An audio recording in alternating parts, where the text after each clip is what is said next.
Oke pemirsa dimanapun Anda berada, terima kasih karena masih tetap setia mengikuti program Dialog Development hingga saat ini. Pak Ayono, kita tadi sempat sedikit menyinggung mengenai bahwa apabila kita mempunyai karakter bangsa yang sudah sangat kuat, maka siapapun yang berada di puncak kekuasaan sebenarnya tidak banyak berpengaruh. Salah satunya adalah, contohnya adalah Jepang yang gonta-ganti Perdana Menteri pada 1 tahun sampai 2 kali. Tapi Jepang sebagai bangsa tidak bermasalah sebenarnya, hanya pada lapisan elit gitu. Nah, Indonesia bagaimana bisa mencapai hal seperti itu? Ya, atau mungkin perlu waktu berapa lama menurut Anda?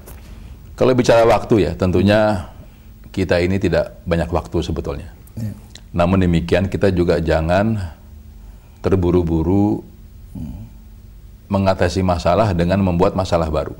Saya ingin mengambil motonya Pegadaian, mengatasi masalah tanpa masalah. Ya. Nah, ini yang harus kita terus coba upayakan di dalam proses politik nasional kita.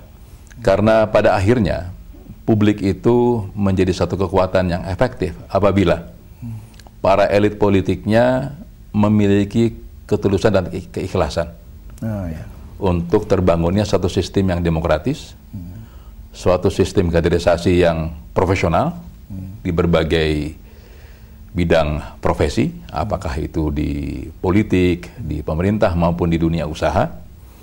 Sehingga melalui gerakan ini, dengan sendirinya, publik akan menjadi satu kekuatan yang menentukan.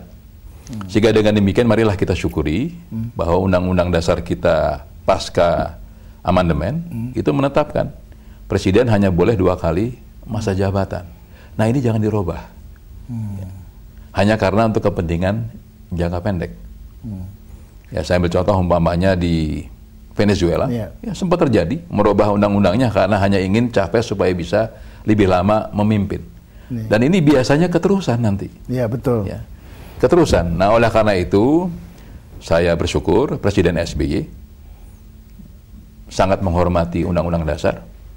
Beliau tidak ingin lagi menjadi presiden di 2014 dan beliau mempersilahkan kepada semua komponen politik nasional kita mempersiapkan calon presiden yang akan datang, yang nanti akan dipilih oleh rakyat.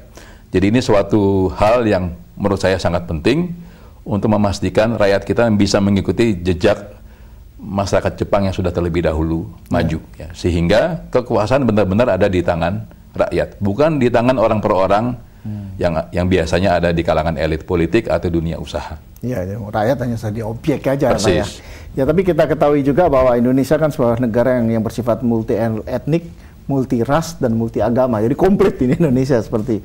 Jadi sehingga banyak pakar atau akademisi yang melihat ini menjadi salah satu tantangan yang paling berat bagi Indonesia untuk membangun suatu karakter bangsa yang utuh.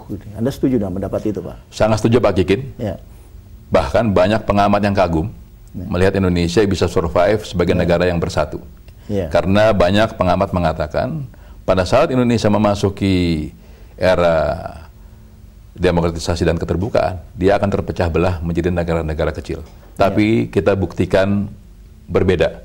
Kita masih bisa membuktikan hari ini kita tetap bersatu, kita tetap bersama-sama mengatasi masalah bangsa. Nah, oleh karena itu Pak Kikin, saya barangkali harus mengajak kita semua untuk berterima kasih kepada Pancasila. Ya.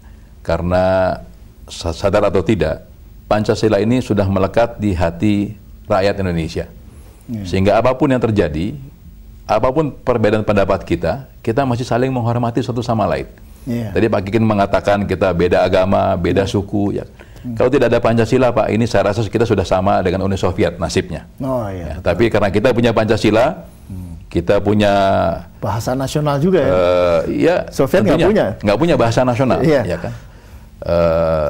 Jadi kita punya Bhinneka Tunggal Ika, ya, kita punya semangat negara kesatuan Republik Indonesia, dan kita punya Undang-Undang Dasar, Pak. Undang-Undang Dasar yang memastikan kita saling menghormati apapun perbedaan kita di dalam menjalankan masyarakat yang dinamis, demokratis, dan damai.